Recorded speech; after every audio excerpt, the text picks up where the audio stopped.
Всем привет и добро пожаловать на канал о детском здоровье. Меня зовут Локтионова Дарья, я практикующий врач-педиатр и консультант по детскому сну. Если у вас есть детки и вас интересует тема детского здоровья, то вы на верном канале. Именно здесь мы все это обсуждаем, вопросы вакцинации, детских инфекций, вопросы питания и прикорма, развития младенцев, режима дня, режима сна и многое-многое другое. Здесь территория доказательной медицины. Здесь я рассказываю только современные тенденции в медицине, современные рекомендации, поэтому обязательно оставайтесь, подпишитесь на мой канал, чтобы не пропустить новых полезных выпусков. И сегодня тема нашего ролика, наверное, самая наболевшая для всех родителей. Это самая частая жалоба на приеме у педиатра – кашель. Мы разберем, что такое вообще кашель, зачем он нам нужен, почему он возникает.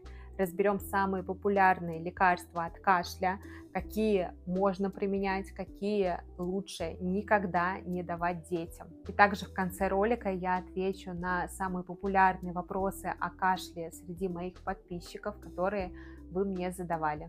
И как я уже сказала, кашель – это самая частая жалоба, с которой родители приходят на прием к педиатру с ребенком. Ничто так не беспокоит родителей, как кашляющий ребенок.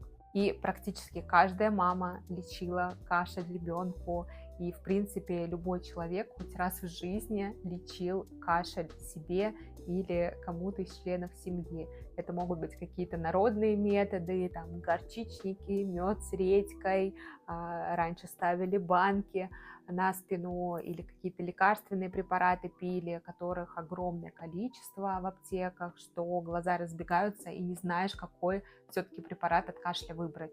Если себе чаще всего родители лечат кашель самостоятельно, то когда дело касается ребенка, конечно, родители задаются многими вопросами и беспокоятся о эффективности и безопасности каких-то препаратов и обращаются к педиатру, что правильно, обязательно с кашлем обращайтесь к врачу, чтобы не навредить ребенку.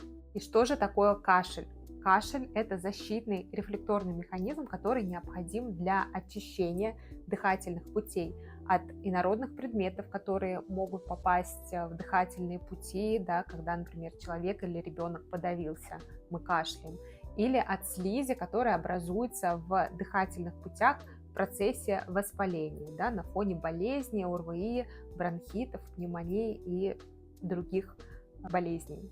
И кашель появляется только тогда, когда что-то раздражает кашлевые рецепторы. И кашлевых рецепторов у нас очень много. И, кстати, кашлевые рецепторы расположены не только в дыхательных путях. Кашлевые рецепторы расположены в глотке, в трахее, в гортани, в бронхах, в легочной паренхиме, в диафрагме, в дыхательной нашей мышце, в наружном слуховом проходе. Поэтому иногда, когда смотришь ребенку в уши, он начинает кашлять. Это такой рефлекс, такая реакция у ребенка индивидуальная бывает. Также кашлевые рецепторы есть в придаточных пазухах носа, в нижней трети пищевода, поэтому при определенных заболеваниях желудочно-кишечного тракта человек тоже может кашлять. Ну и также у нас есть кашлевой центр в головном мозге, есть инфекции, которые воздействуют именно на кашлевой центр в головном мозге, например, коклюш. Соответственно, если что-то раздражает кашлевые рецепторы, где бы то ни было, возникает кашель. И исходя из расположения кашлевых рецепторов, кашель может быть не только там, на фоне ОРВИ, бронхитов или пневмонии, но и при отитах, при гастроэзофагальном рефлюксе, когда кашлевые рецепторы пищевода раздражает соляная кислота желудка и возникает кашель. Также кашель может быть при глистных инвазиях, например, при аскаридозе, при сердечной недостаточности. Это больше, конечно, для взрослых характерно, но и у детей тоже может быть. При астме, при различных неврологических и психических заболеваниях. И прежде всего мы должны понять, что кашель – это не заболевание. Кашель – это симптом. Кашель что-то вызывает. То есть есть какая-то болезнь, есть какое-то заболевание, и симптом этого заболевания – кашель. И исходя из этого лечить кашель как симптом мы не должны и не можем. Мы должны понять прежде всего, если пришел на прием ребенок, чем он болеет, что вызывает этот кашель, и когда мы это поймем, какой болезнью болеет ребенок или там взрослый человек, тогда мы уже можем воздействовать на кашель и применять какие-то лекарственные препараты или другие методы лечения кашля. Кашель по характеру может быть разный. И очень часто на приеме мы у мамы или у папы спрашиваем, какой кашель у ребенка. Он может быть продуктивный, влажный или сухой. Он может быть единичный или приступообразный, даже до позывов к рвоте. Он может быть ночной или дневной. Он может быть там утренний или вечерний. Он может быть лающий. Он может быть осложненный или не осложненный. У детей чаще всего кашель возникает, конечно же, на фоне ОРВИ, а именно из-за стекания слизи по задней стенке глотки. Такой кашель, как правило, усиливается в горизонтальном положении, когда ребенок спит дневной или ночной сон, и ночью этот кашель малопродуктивный, он такой сухой, он может быть приступообразный, а утром после сна он влажный. И, соответственно, после того, как ребенок прокашлялся утром, в течение дня кашель, как правило, возникает редко. Также у детей из-за особенностей строения гортани и трахея часто возникает такое заболевание, как ларинготрахеит. Это когда воспаляется область гортани и трахеи. И кашель при ларинготрахеите лающий.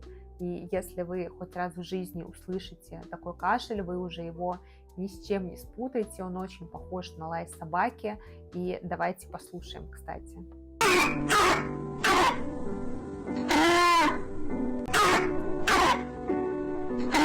При просто трахеите кашель очень грубый, сухой. Трахеит, например, характерен для вируса гриппа. Также из особенностей строения бронхов дети часто болеют бронхитами, а именно обструктивными бронхитами. И кашель при обструктивных бронхитах, как правило, приступообразный, он сначала малопродуктивный, а потом становится влажнее и уже переходит в продуктивную фазу. Часто возникают ночные приступы кашля, и в течение дня кашель может усиливаться после активной нагрузки, когда ребенок побегал, попрыгал, и вот кашель этот усиливается. Давайте послушаем пример влажного кашля.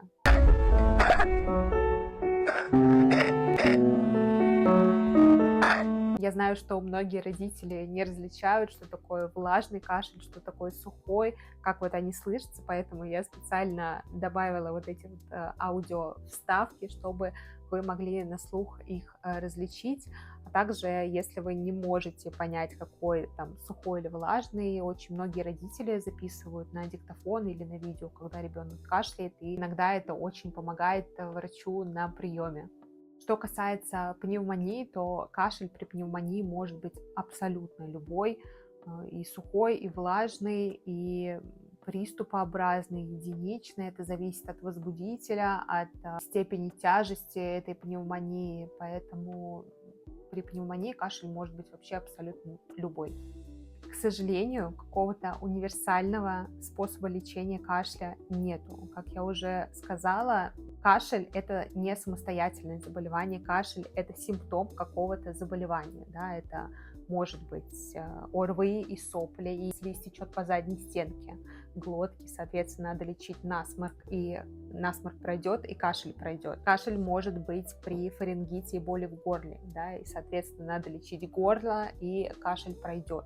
Кашель может быть при ларинготрахеите, когда у ребенка сухой лающий кашель, соответственно, надо лечить ларинготрахеит, кашель пройдет. Кашель может быть при бронхите, и надо лечить бронхит, и кашель пройдет. Кашель может быть при пневмонии, мы лечим пневмонию, кашель проходит. То есть мы должны воздействовать на причину кашля, а не на симптом. И кашель – это практически всегда повод показать ребенка врачу. Кашляющего ребенка надо смотреть, надо слушать, чтобы точно определить причину кашля, да, чем ребенок болеет, и назначить адекватное, правильное лечение. И мы категорически против того, чтобы родители самостоятельно давали ребенку какие-то препараты от кашля, потому что это может как смазать картину, и усугубить ситуацию с кашлем и привести к каким-то осложнениям, как минимум вы потратите, скорее всего, деньги, которые не нужно было тратить, не нужно было покупать там какой-то сироп от кашля. Приведу пример. Ребенок пошел в детский сад, он там заболел, приходит домой и начинает кашлять.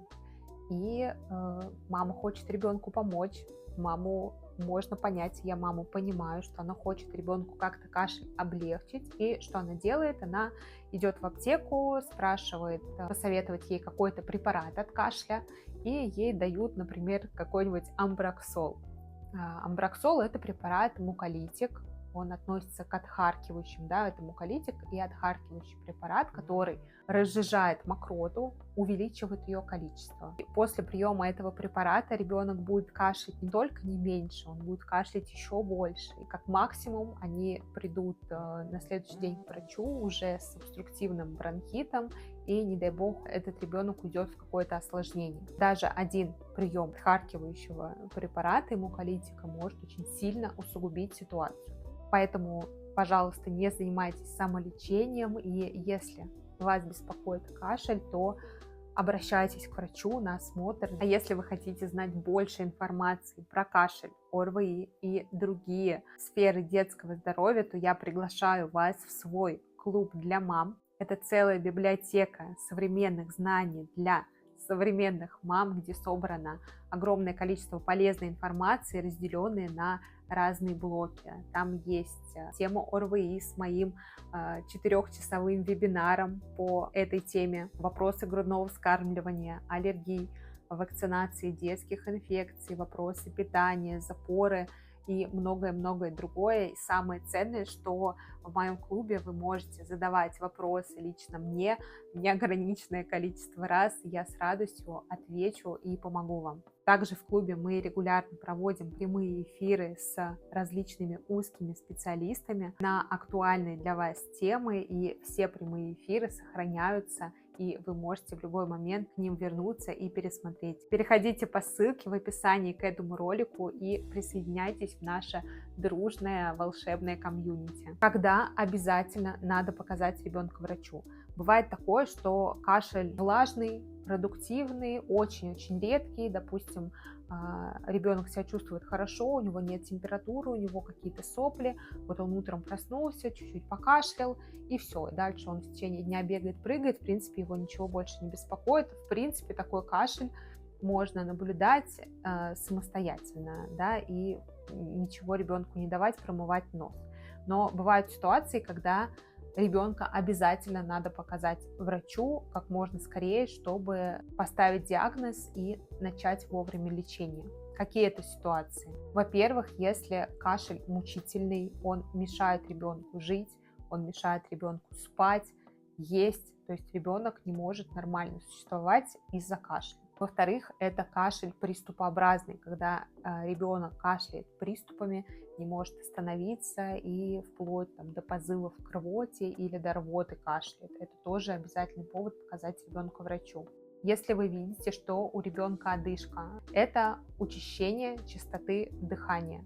Ребенок дышит тяжело, поверхностно и быстро, быстрее, чем обычно, как будто бы он поднялся на 5-й этаж и вот пытается отдышаться. Можете посмотреть нормы частоты дыхания у детей разных возрастов, и, в принципе, в свободном доступе эта информация есть. Если ребенок дышит тяжело, тоже повод обязательно показать ребенку врачу. Это как минимум обструктивный бронхит, или пневмония, или эпиглотит, или что-то, скорее всего, серьезное. Также, если вы слышите у ребенка хрипы, хрипы могут быть тоже как влажные, так и такие сухие, свистящие.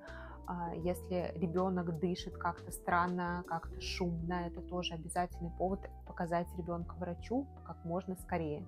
Дети младше года с кашлем обязательно всегда должны быть осмотрены врачом, независимо от степени тяжести болезни, от того, есть температура или нет.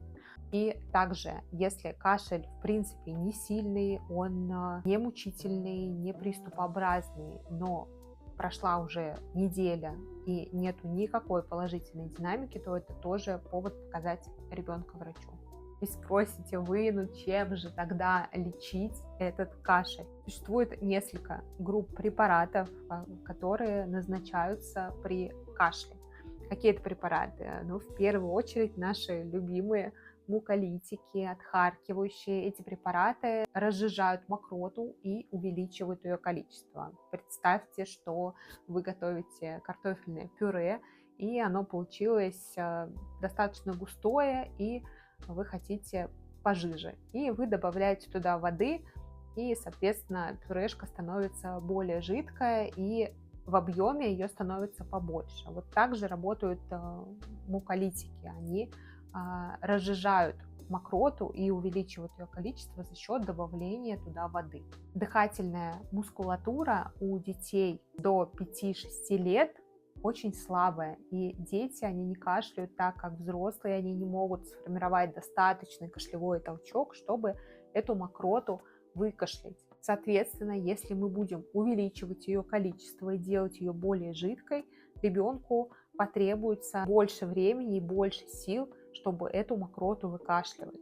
Детям до 5-6 лет мы не назначаем препараты, отхаркивающие и муколитики из-за потенциальных рисков ухудшения состояния и возникновения осложнений. Также часто на прием приходят с жалобами на кашель, который не проходит. Ребенок кашляет и кашляет, кашляет и кашляет, и там уже 3 недели он кашляет. И когда начинаешь расспрашивать, а чем вы лечитесь, да, что принимали, редко какой родитель за 3 недели не дает ребенку вообще ничего. Да. Скорее всего, что-то ребенку давалось, и выясняется, что первые 5 дней они пили один сироп от кашля, потом 5 дней пили другой сироп от кашля, потом третий сироп от кашля, да, они перепробовали там много разных отхаркивающих, которые увеличивают количество мокроты. То есть ребенок выкашливает мокроту, а у него там еще образуется за счет этого препарата, и он ее никак не может откашлять. То есть иногда достаточно просто отменить препарат от кашля, вот этот сироп, и кашель проходит.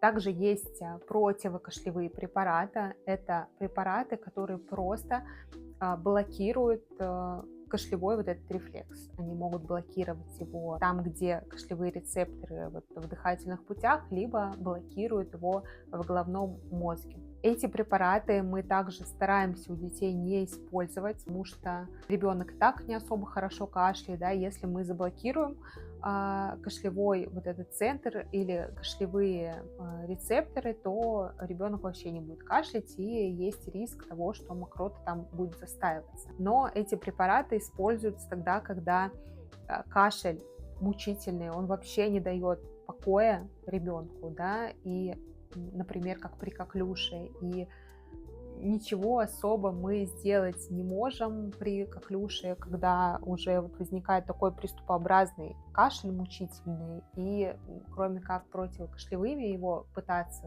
глушить, других особо вариантов нет. Поэтому мы эти препараты иногда используем. Однако доказательная база у них не очень хорошая, то есть эффективность их не особо высокая. То есть даже если есть вот такой мучительный кашель, и принимаются эти препараты, не факт, что они помогут. Очень часто они не помогают. Также есть всевозможные растительные препараты от кашля. У нас почему-то считается, что если это растительное, если это какие-то травки, то это безопасно и ребенку не навредит, но это не так, потому что травы, они тоже могут обладать вот этим муколитическим эффектом и разжижать, увеличивать количество мокроты как минимум, а также растительные препараты, они могут вызывать аллергические реакции, что не редкость, особенно если в препарате много разных компонентов, там не какой-то там один подорожник, а, допустим, много разных компонентов, и, соответственно, это повышенный риск возникновения аллергических реакций, особенно если ваш ребенок аллергик, атопик, это тоже не редкость, когда на растительные якобы безобидные препараты возникают аллергии. Еще одна группа препаратов – это препараты от кашля гомеопатические, есть такие препараты. Из всех 4 групп препаратов это самые безобидные препараты, потому что гомеопатические препараты – это просто сахарный сироп без действующего вещества в составе. Там нечему работать. Даже в инструкции написано, что современными физико-химическими методами исследований нельзя обнаружить действующее вещество в крови и тканях. То есть его нету, просто его нету. То есть смысла давать препараты на основе гомеопатии нету. Гомеопатия считается во всем мире лженаукой, и препараты гомеопатические неэффективные и бесполезные, и тратить на это деньги я вам не рекомендую. Лучше купите ребенку там ягод, каких-то фруктов, мороженого, сходить куда-то погулять в парк, чем тратить деньги на неэффективные, бесполезные вообще препараты. И вот вы спросите меня, чем же тогда лечить кашель, да, если в аптеках вот это вот все продается, чем нужно его лечить? Неосложненный кашель на фоне ОРВИ чаще всего не требует никакого лечения и проходит сам. Я понимаю, что очень хочется что-то ребенку дать, чтобы кашель этот прошел.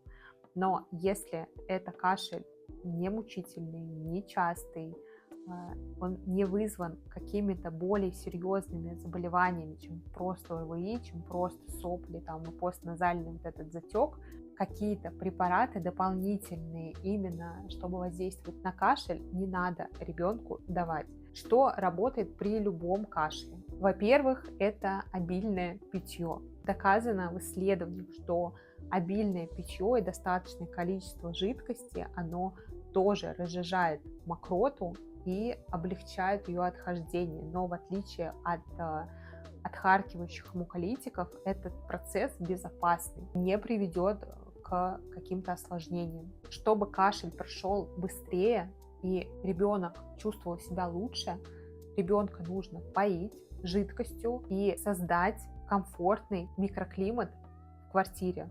Это прохладный влажный воздух температурой 18-22 градуса и влажность 50-60%. Именно прохладный влажный воздух, он также разжижает и облегчает кашель. Когда дома сухо, когда дома жарко, слизистые пересыхают, и это будет только усиливать кашель и, наоборот, провоцировать этот кашель. А когда дома влажно и прохладно, слизистые увлажненные, и это не будет провоцировать возникновение кашля или усугублять кашель. Так как у детей чаще всего кашель вызван постназальным затеком, истеканием слизи по задней стенке глотки, то очень хорошо ребенку приподнять головной конец кровати, чтобы голова ребенка была приподнята, да, чтобы ребенок спал как будто бы на подушке. Можно либо подушку ему положить большую, только чтобы там хотя бы 45 градусов было, ну там 30 хотя бы градусов, чтобы было во время сна, либо можно под матрас подложить что-то, чтобы ребенок спал на возвышенности, и это тоже облегчает ночной кашель и снижает его интенсивность.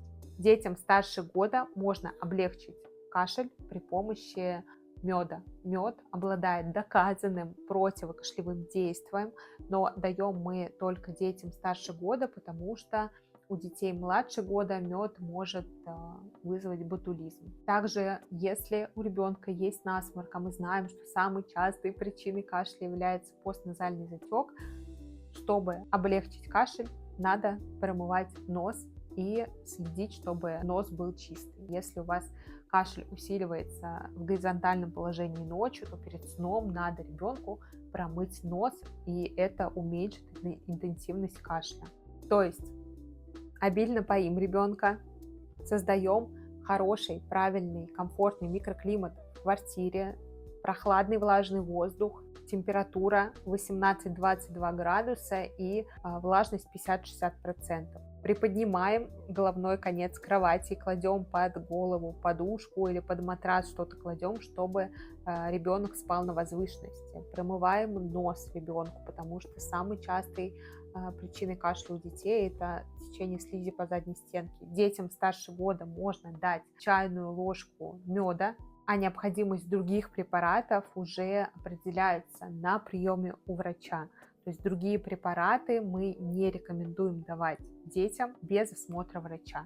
И сейчас я отвечу на несколько вопросов, которые вы задавали мне по поводу кашля в запрещенной сети. И если у вас есть какие-то вопросы про кашель, что-то я не озвучила или что-то вы хотите спросить, обязательно задавайте свои вопросы в комментариях. Я с радостью отвечу на все вопросы.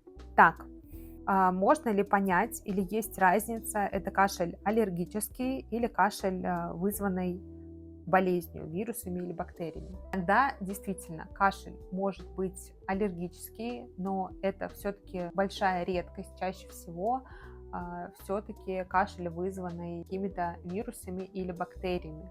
Кашель на фоне ОРВИ или какой-то болезни, он чаще всего сопровождается еще какими-то симптомами. Сопли, температура, боль в горле. То есть, как правило, при инфекционном кашле должны быть какие-то еще симптомы болезни. Кашель аллергический, как правило, возникает без каких-то сопутствующих симптомов. Для аллергии не характерна температура. Если у ребенка температура, то это точно не аллергический кашель. И, соответственно, аллергический кашель вызывает, как правило, какой-то аллерген. У детей, наверное, чаще всего аллергический кашель возникает на фоне полиноза, на фоне цветения растений весной. Также может быть аллергический кашель на животных, то есть когда есть какой-то аллерген. Возможно, там, дома что-то поменялось, взяли какое-то животное или там поменяли какие-то порошки или средства бытовой химии.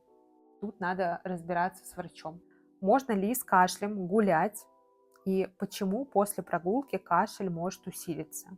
Конечно же, если состояние ребенка, его самочувствие позволяет, он чувствует себя хорошо, он активно, он бегает, прыгает, он просится на улицу, конечно, с ним можно и нужно гулять. Также на улице воздух более влажный и, как правило, более прохладный, чем в квартире. Поэтому, когда ребенок гуляет на улице, его кашель может усилиться, потому что за счет влажного прохладного воздуха мокрота становится более жидкой. Да, и, соответственно, ребенок может после улицы закашляться. Иногда даже в процессе прогулки дети начинают закашливаться вот от того, что мокрота просто разжижается.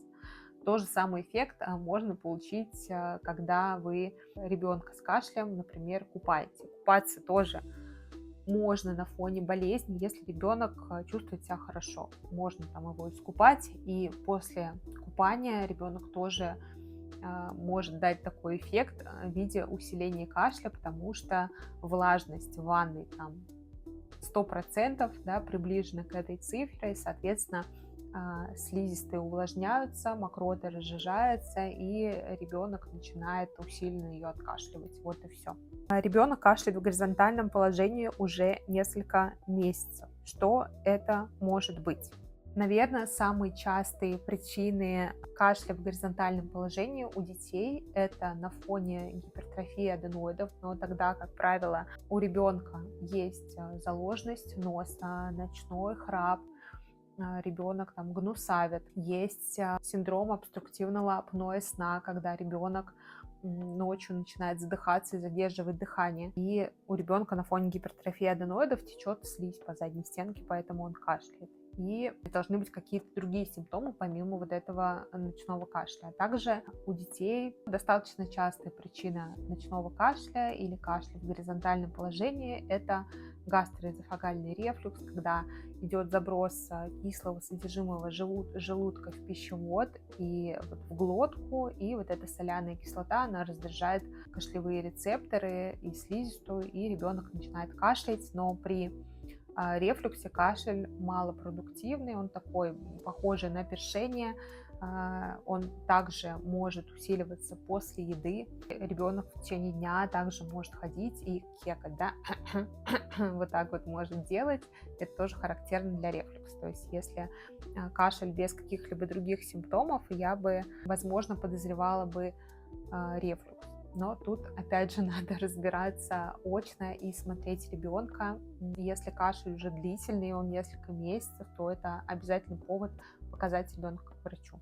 Это самые распространенные были вопросы по поводу кашля. Если у вас остались какие-то вопросы, обязательно задавайте их в комментариях. Я вас благодарю, что вы посмотрели этот ролик до конца. Я уверена, что вы узнали что-то новое для себя. Обязательно поставьте лайк на этот ролик, мне будет очень приятно. И не забудьте подписаться на мой канал, чтобы не пропускать мега полезных роликов. Обязательно перешлите это видео всем знакомым, кому эта тема интересна и актуальна, чтобы они тоже были современными, а их детки были здоровыми. Увидимся с вами в новых выпусках уже очень скоро.